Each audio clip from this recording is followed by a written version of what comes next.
کہتے جب بھی کوئی زائر کربلا یہ معلّہ کا ارادہ کرتا ہے، اس سال انشاءاللہ میں کربلا یہ معلّہ کی زیارت سے مشرف ہوں گا، محض ایک زائر نے کربلا یہ معلّہ کی زیارت کا ارادہ کیا، ابھی کربلا گیا نہیں، ٹکٹس لیے نہیں، ویزا لگوایا نہیں، محض ارادہ کیا، احتنکہ الملائکہ، عربی بھی تھوڑی تھوڑی سمجھ میں آتی ہے، کہتے جیسے کسی زائر نے کربلا یہ معلّہ کی زیارت کا ارادہ کیا، میں سمجھا رہا ہوں اللہ سے ملاقات، کسی زائر نے کربلا کی زیارت کا ارادہ کیا، احتنکہ الملائکہ، ملائکہ نے اسے چاروں طرف سے گھیر لیا، اب ملائکہ اس کی حفاظت کر رہے ہیں، جب تک یہ کربلا معلّہ جائے گا تب تک ملائکہ اس کی حفاظت کریں گے۔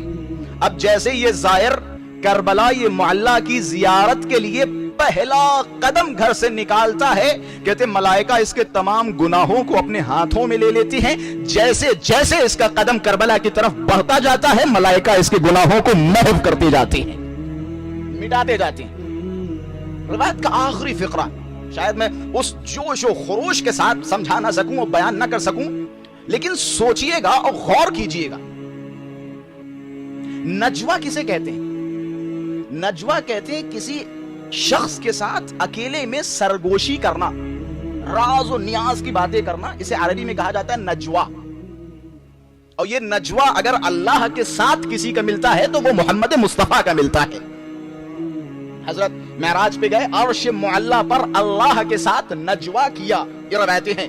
یہ روایت جو میں آپ کے سامنے بیان کر رہا ہوں کامل الزیارات ابن قولویہ، یہ قمی کی کتاب 1100 سمتھنگ سال پرانی، 1000 سال سے زیادہ معتبر کتاب کامل الزیارات، مرحوم آیت اللہ العظمی خوئی رحمت اللہ علیہ اس کتاب کی سند پہ گفتگو کرتے ہوئے فرماتے ہیں میرے نزدیک معتبر ترین کتابوں میں سے ایک یہ کتاب ہے کامل الزیارات۔